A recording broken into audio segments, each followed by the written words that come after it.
So now, in terms of business, because a lot of the people that are on this call right now, basically a lot of them are working a business at home, which is safe to assume because they're on here as a development.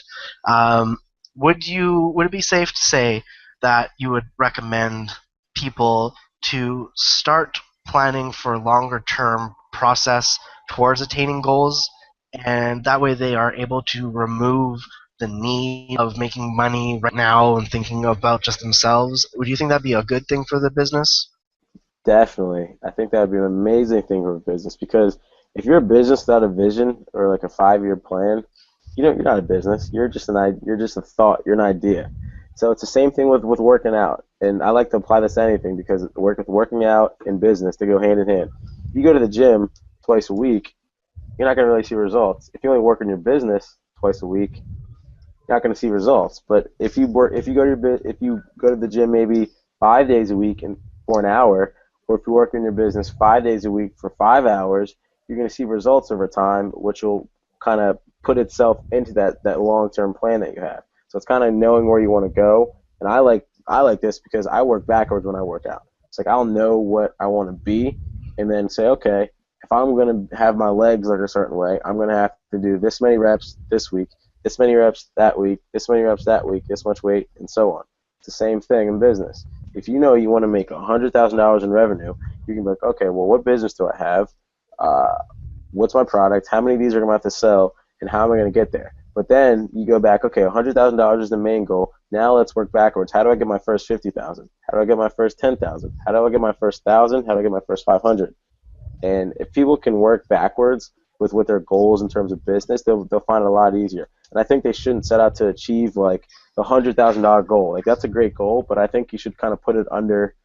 I want to say it on a different level. So remember, have you ever seen the movie Inception?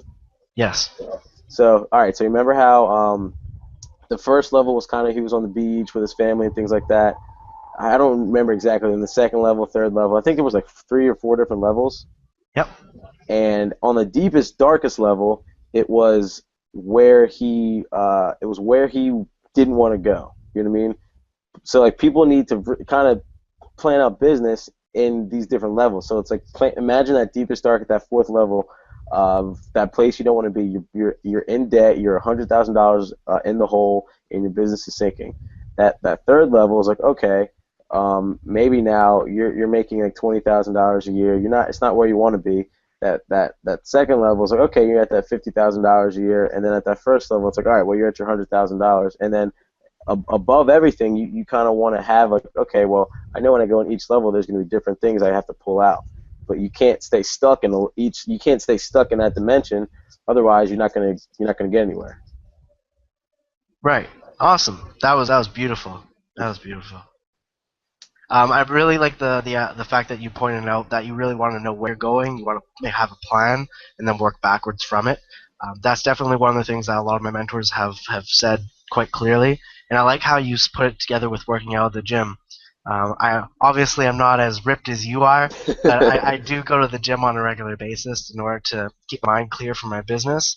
And if I miss it, then yeah, there's definitely an issue with me being able to focus and keep myself organized in business. So for anybody that's on the call, if you're having issues keeping organized, keeping focused, and helping yourself build your business, look at what you're eating, what you're ingesting, how much water you're drinking, how much sleep you're getting, and how many times you actually go and do some exercise during the week. Because if you increase that and you make it so that you're taking care of your body, your business just automatically starts to flourish better because you have more energy and you become more motivated and have the ability to actually build your business. So great points there, Travis. See, you're drinking water, right? And that's like a gallon. Yeah. That okay, yeah. So you can see Travis today did leg day, and now he's drinking throughout the day. I'm assuming not all at once. A Nah. gallon of water. So is that like Nope. how much you drink a day, or do you Yeah, drink more? about a little bit. I give about a gallon. I don't want to go too overboard. Yeah. Okay. So yeah, water is important, people, when you're working your business. Exactly. Always have a water bottle next to your